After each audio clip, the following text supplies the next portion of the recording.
벌써 7년째 기타 노동자들이 농성을 이어가는 인천 부평구 콜트 공장은 흡사 엔진이 뜯겨나간 배차처럼 시간이 멈춰버린 모습입니다.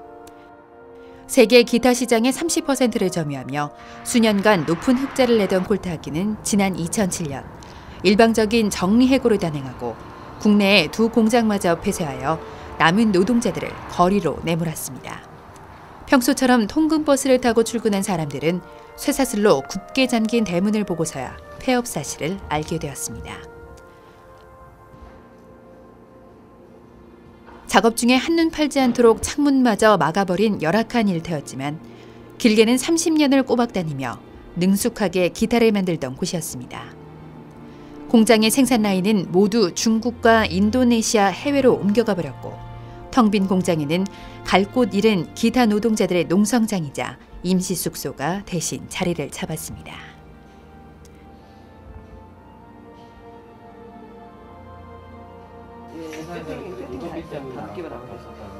한쪽에 놓인 푸딩 모양의 비누 행렬은 공장을 찾은 사람들의 시선을 끄는데요. 아로마 테라피스트의 도움으로 기타 대신 만들어 팔기 시작한 천연 수제 비누입니다. 이게 녹색 나는 건 쑥이야. 이거는 숯이야. 검정색 나는 거. 숯. 그냥 살짝. 우리 이렇게 모양을 이렇게 예쁘게 나가. 새집인데 맛있어 보인다. 노동자들의 뼈아픈 세월의 흔적이 고스란히 서려 있지만 오늘날 콜트 공장은 단순한 농성 장소가 아닙니다. 소식을 듣고 모여든 다양한 문화 예술인들과의 연대로 공장은 이제 노동자들의 집이자 미술 갤러리, 음악 공연장의 역할을 하며 많은 사람들이 소통하는 문화 공간으로 거듭났습니다. 출근버스 돌아서 타가지고 갔는데 쇠사슬 잠겼는데. 너 들어와서 보소. 이거 전태 평전에 나오는 그런 얘기 있잖아요. 막. 예. 그런 아무런 상황이 없고. 언론이 그렇잖아요. 이미지를 만들어 버리잖아요. 저 사람들은 과격하고 저 사람들은 승질나면 뭐 들고 이런 식으로 이미지를 딱 씌워버리니까 느닷없이 이제 아무런 말도 없이 이제 공장 문을 닫은 거죠. 근데 걸어 잠그고 뭐 거기 노동자들은 아무도 몰랐어요. 그 자바라 출입문은 이제 쇠사슬로 묶여져 있고 그 옆에 이제 공고 하나 이렇게 이제 붙어 있는 게 4월 9일부터 7월 9일까지 3개월 동안은 휴업을 하고 이제 7월 10일부터 이제 뭐 대전 공장을 이제 뭐 폐업한다라고 하는 공고문 하나 이제 딸랑 붙여놓고 그리고 이제 관리자들은 통 보이지를 않고 그렇게 하면서 이제 이렇게 싸움이 이제 시작이 된 거죠. 그러면 이 공장이 우리가 공장 밖으로 쫓겨나면 얘들은 이제 이 웬만한 건물들을 털겠다라는 거거든요. 그래서 위에 뭐 충전소하고 뭐 물류창고를 만들겠다라는데 결국은 그것이 시행되는 순간 결국 우리가 돌아갈 공장이 이제 아예 없어지는 거거든요. 많은 연대대우 동지들하고 지역의 재단체들하고 그리고 아까 오셨던 서영서 신부님, 그 종교인의 장동훈 신부님하고 몇몇 신부님들이 6분이나 오셔가지고 좀 막아줘서 그나마 우리가 지금도 공장 안에 있고 추운 겨울을 좀 나고 있는데 또 뭐 저희도 옥상에 다시 한번 그러면 올라갈 수밖에 없는 조건들이 될 것 같고 해서 계속 공장을 지킬 수밖에 없는 상황들이 올 것 같아요. 어려운 점이 많고요. 제가 가장 들으면서 그러니까 마음이 심란하고 답답한 것은 이제 생활고 문제 질문 던질 때 가장 힘들고요. 저희들이 할 수 있는 것들이 뻔히 별로 없어요. 그러니까 콜트의 문제가 되는 게 뭐냐면 정리해고도 문제이지만은 실제로 노동자들이 돌아갈 수 있는 어떤 그런 여지를 아예 없애버렸다는 거죠. 귀찮은 거예요, 그냥. 내가 귀찮으면 뭐 노동자들의 그 아픔이야 이런 거는 전혀 아랑곳하지 않고 언제든지 필요하면은 내 마음대로 할 수 있다라는 것이 굉장히 지금 무서운 거고 이거는 이제 말하자면은 사실상 그 정리해고의 어떤 신종 수법이고 이게 이제 만약에 용인이 된다면은 한국 사회에서는 이게 얼마든지 비일비재하게 실제로 이제 일어날 수 있다라는 그런 위험적인 요소가 이제 내포되고 있다라는 거죠. 그래서 어떤 상황에서는 이런 현상을 막아야 된다라는 거죠. 이러한 노동자들과 함께하기 위해 지난 1월 10일에는 콜트 기타 노동자들과 함께하는 생명평화미사가 열렸습니다. 투쟁과 함께 오래전부터 공장에서 드리고 있는 현장 미사입니다.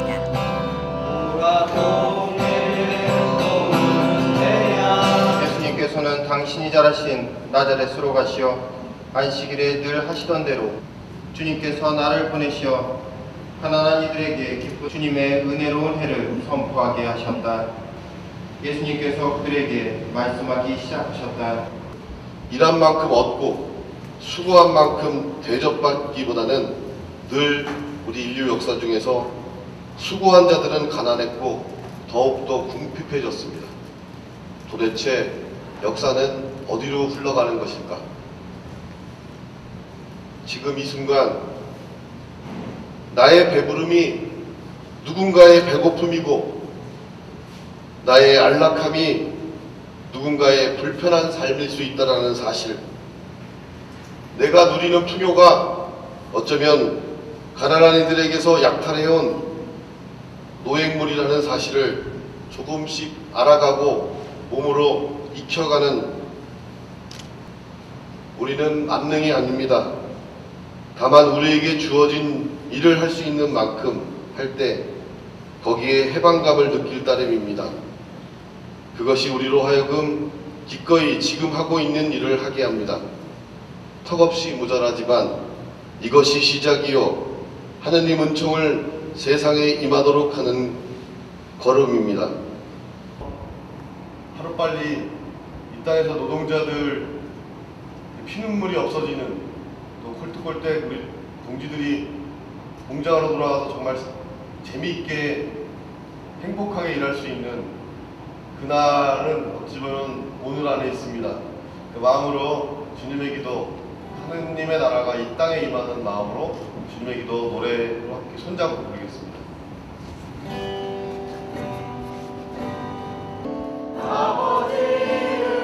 어느새 공장 안을 가득 메운 사람들은 서로의 손을 굳게 잡고 노동자들의 복직을 염원하는 간절한 기도를 드립니다. 투쟁이 예상치 못하게 길어지면서 건강 악화와 생활고에 시달리고 있지만 무엇보다 이런 이웃들의 관심과 사랑으로 콜트아키의 부당함에 맞서 다양한 노력을 이어올 수 있었습니다. 항상 여러분과 함께 또한 사제와 함께 서로 평화의 살 나누십시오. 평화의 살 좀 나누세요. 네. 추석. 많이 나눠서 빨리 나누세요.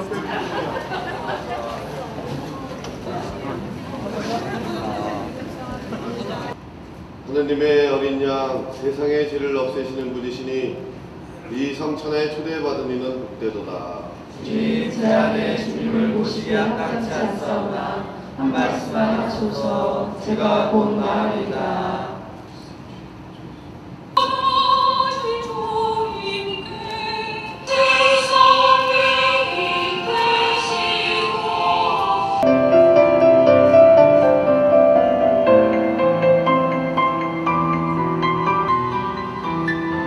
이루 말로 다할 수 없는 지난 7년여의 세월. 영상을 보며 지난 날을 돌이켜보는 신부님의 눈에는 뜨거운 눈물이 맺혀 흐릅니다. 감사드립니다. 정말 오면 안 될 것 같은 분위기. 하지만 함께 하겠습니다. 예.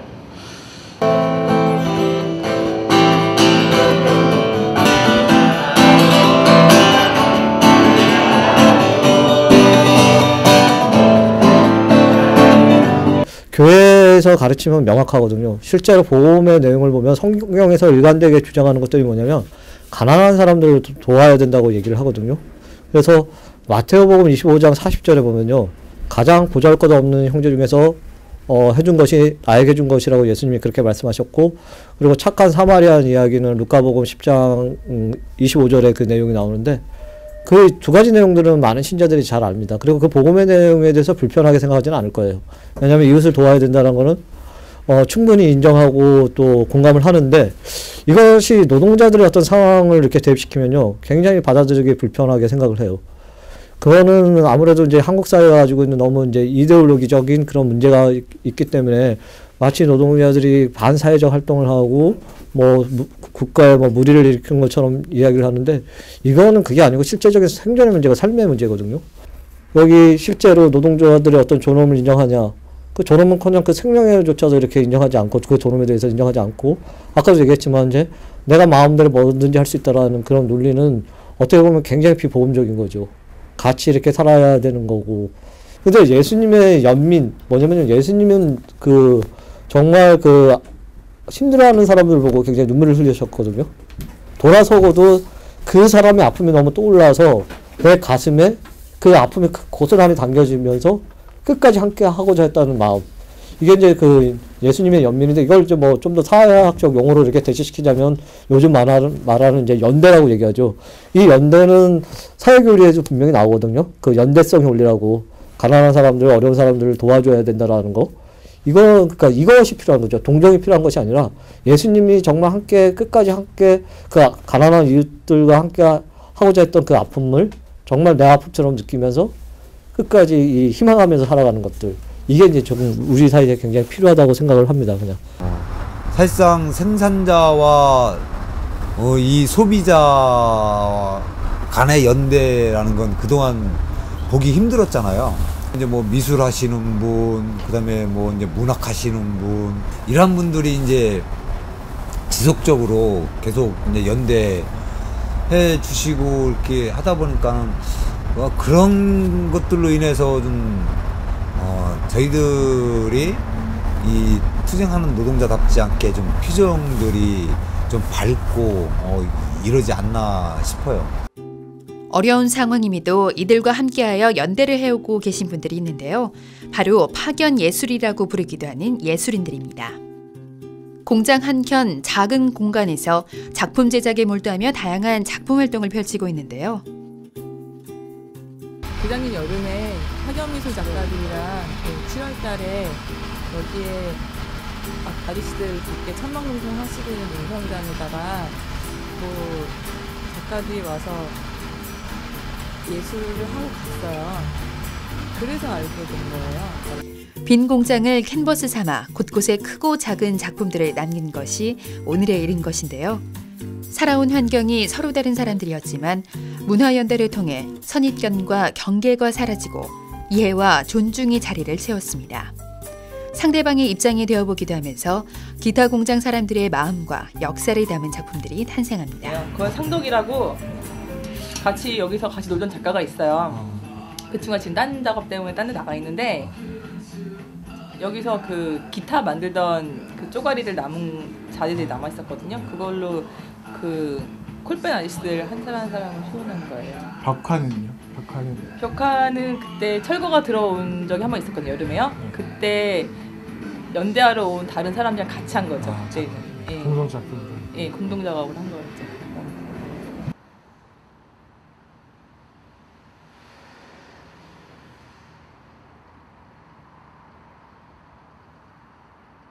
방종훈 지휘장 아저씨가 그리신 거예요. 아저씨 빌 받고서는 약간 약주하시고 약간 빌 받아가지고 저한테 붓 좀 달라고 하시더라고요. 그래서 아저씨 이제 약간 아저씨 흥으로 그리신 거예요. 가끔 제가 작업을 해야 되는데 여기가 따뜻하고 좋으니까 여기서 노시잖아요. 그럼 쫓아내요. 아저씨 나가요. 다 작업해야 돼. 그러면은 아저씨들이 이러면서 나가시고 저쪽 텐트에선 천막에서는 야 진경이 작업한댄다. 출입 금지다. 막 그래가지고 안 놓으세요. 이거는 들어와서 제가 건물주가 나가라고 계속 좀 와가지고 협박 같은 걸 좀 당했었어요. 초반에요. 한 달 정도 되게 피곤했어요. 그래가지고 그때 써놓은 거예요. 와서 나 이렇게 매번 얘기하기 힘드니까 그냥 보시라고. 나 왜 이렇게 했는지. 저도 여기 들어와서 아저씨랑 그래도 이제 좀 몇 달 좀 있으면 1년인데 저한테 아무도 안 계시죠? 들어오시네. 되게 중요한 시간이더라고요. 되게 중요하고 멋진 시간들인 것을 알면서 지내요. 진짜 내가 되게 좋은 시간과 좋은 사람들을 만나고 살고 있구나라는 걸 알면서 지낸다는 거는 좀 운이 좋은 거거든요. 좀 지나고 나서야 참 좋았어 뭐 이렇게 생각하기 마련일 수도 있는데 그런 거는 참 좋고. 사실상 보면 노동자들이 사실 미술을 접한다는 거는 극히 어려운 일이잖아요.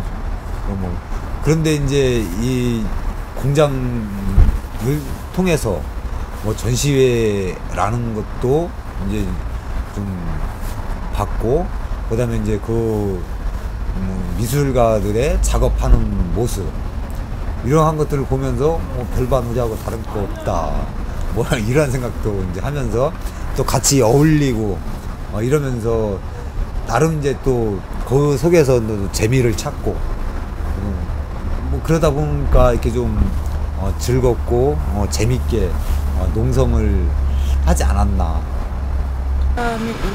우리의 일상이 조금 더 좋게 지내려고 하는 게, 그런 게 우리 매력적인 농성장으로 만들어가고 있는 거 아니냐라고 생각을 해요. 연대라는 것을 다시 한번 이렇게 좀 생각하게 하는 그러한 콜트콜텍의 연대가 아닌가 싶어요. 뭐라고? 시각예술. 어떤 건 시각예술 아닌가? 다 시각예술이야. 그냥 통칭. 워낙 이쪽 세계가 말이 다양해가지고 비슷한 거 가지고 계속 이렇게도 부르고 저렇게. 안 돼. 왜? 안 돼 보여서? 너무 살쪘어. 걔 진짜 하루하루가 너무 커.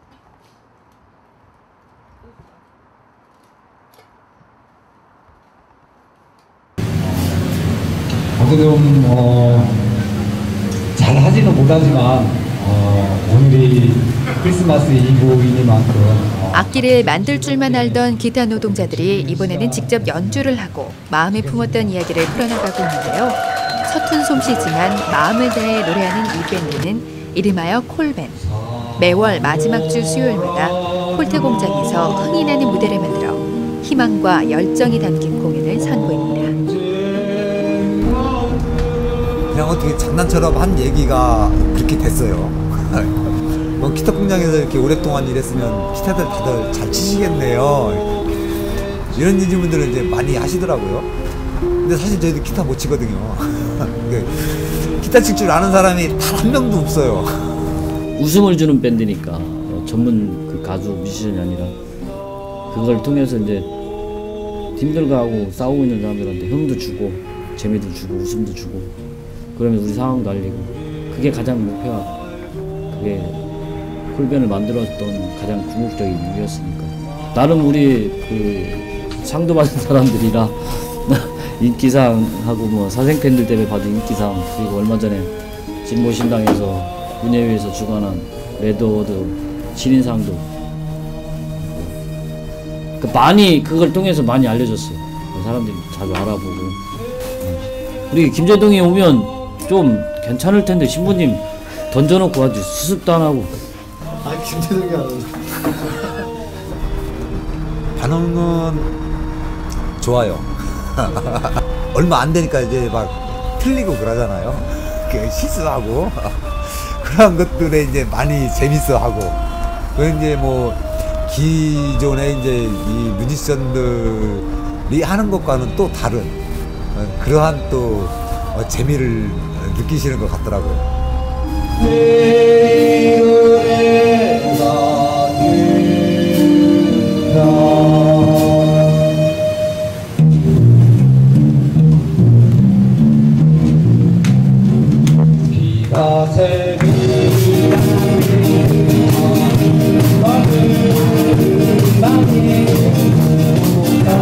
한다는 것에 의미를 두는 그런 줄 알았어요. 아저씨들이 틀린다거나 공연이 잘 안 되면 되게 속상해요. 서로 막 그렇게 하는 게 이게 저절로 진짜 밴드 같은 모습인가 보다 라는 생각이 좀 들더라고요.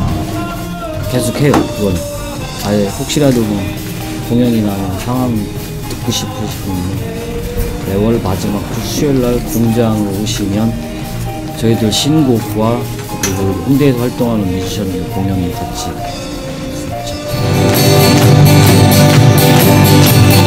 내 몸으로 일을 하고 남들처럼 살려는 게 욕심인가. 치사하게 세금 걷고 대책 없다 말하는 게 대책인가. 힘 있으면 보호받고 힘 없으면 무시해도 되는 건가. 치사해서 못 살겠다 더러워서 못 살겠다 못 참겠다. 이 시기가 시킨 대로 내가 만들어놔. 그래서 투쟁을 해야 되겠지만 저희들을 많이 격려해 주시고 응원해 주시는 여러분들이 있었기 때문에 그동안 너무 행복하고 힘도 모르게 투쟁해왔지 않나 싶습니다. 전국을 다니며 음악과 함께 콜트콜텍 노동자들의 소식을 알려온 밴드는 올해로 밴드 결성 1주년을 맞았습니다. 지지를 보내준 인디밴드 뮤지션들과 자주 만나게 되면서 우연찮게 시작하게 된 밴드 활동이었는데요. 어느새 팬들도 생겨 1주년 기념식도 마련해줬습니다.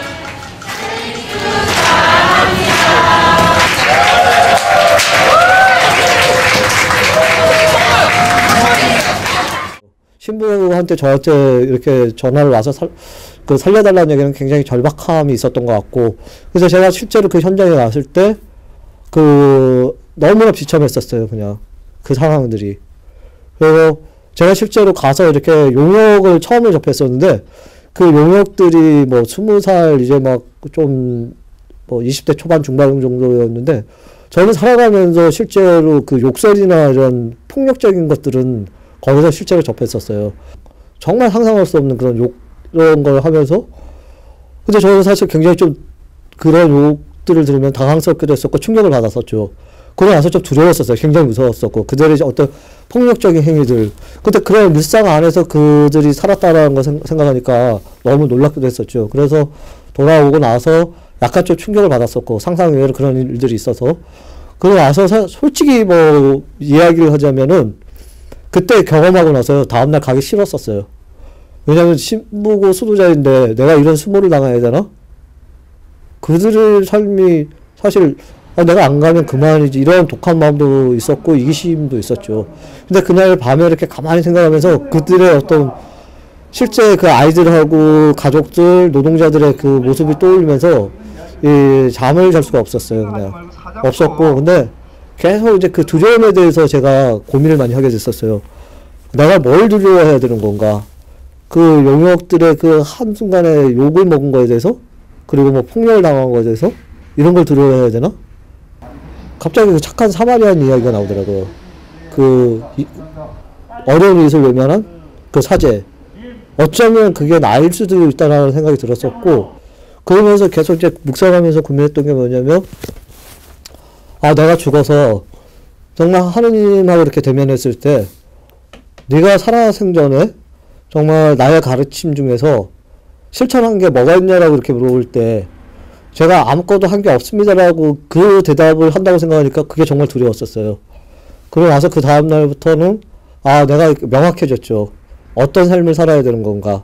그동안 너무나 이렇게 좀 안일하게 살아왔었고, 수도자로서 정말 내가 이렇게 좀 신앙 고백을 하는 것들 보면 예수님이란 과연 누군가. 그러니까 오늘날 이 시대에 보면 그 얘기했던 그 가난한 사람들 안에 계시는 그 예수님을 내가 외면하고서 어떤 뭐 정말 수도자로서 산다라는 것은 굉장히 좀 어떻게 보면 이중적인 그런 모습일 수도 있다는 생각이 들어서, 그때 이제 마음을 좀 결심을 했었죠. 이들의 삶과 함께 해야겠다. 그리고 이들을 받아들이는 삶이 사실은 어떻게 보면 신앙의 행위고, 내가 이렇게 맨날 매일 아침에 이렇게 그 사랑 고백을 하듯이 그것이 진정한 어떤 사랑 고백이자 실천의 어떤 행위가 아닐까, 신앙의 행위가 아닐까, 그런 생각을 하게 됐죠. 콜트 노동자들은 오늘도 대답 없는 콜트 악기 본사 앞에서 목소리를 내봅니다. 건물 앞 1인 시위자에게 차로 돌진하는 식의 대응을 하던 본사는 내부에 사람이 많이 빠져나가 출입도 거의 없는 조용한 모습입니다. 사람들의 무관심한 시선이나 기나긴 법적 분쟁으로 좌절을 겪기도 하지만, 여기서 멈추면 앞으로 이 땅의 노동자들에게 불리한 선례가 되고 만다는 생각에 더욱 싸움을 멈출 수가 없습니다. 그 외로운 투쟁 끝까지 가겠다는 일념으로 투쟁을 하고 있습니다. 이렇게 사회로부터 계속 밀려진 그런 환경으로부터 꼭 다시 돌아가고 그래서 본인에게 가장 잘 어울리는 그러한 삶을 살았으면 좋겠다라는 게 희망인 거죠. 근데 그러려면 복직 돼야 돼요. 복직이 그 기업이 존재하기 위해서는 그 기업 안에서 노동하는 노동자와 그 기업의 제품을 구매해주는 소비자가 있어야만이 그 기업이라는 게 이제 존재를 하는 거잖아요. 그렇다면은 이 기업이 정말로 그 기업주 혼자만의 기업인 거냐, 아니면 이 모든 사람들과의 함께 만들어가는 그러한 기업으로 봐야 될 것이냐, 이 문제에 대해서 우리는 다시 한번 좀 생각해 봐야 되지 않겠느냐. 이제 이 콜트콜트의 이 기타 노동자들의 이 투쟁 조금 더 좀 깊게 생각해 주시고, 단지 자본과 노동의 문제가 아니라 그냥 우리 세상 살아가는 사람들의 모습으로 이렇게 좀 봐주셨으면 좋겠고, 앞으로도 좀 많은 관심 가져줬으면 좋겠습니다.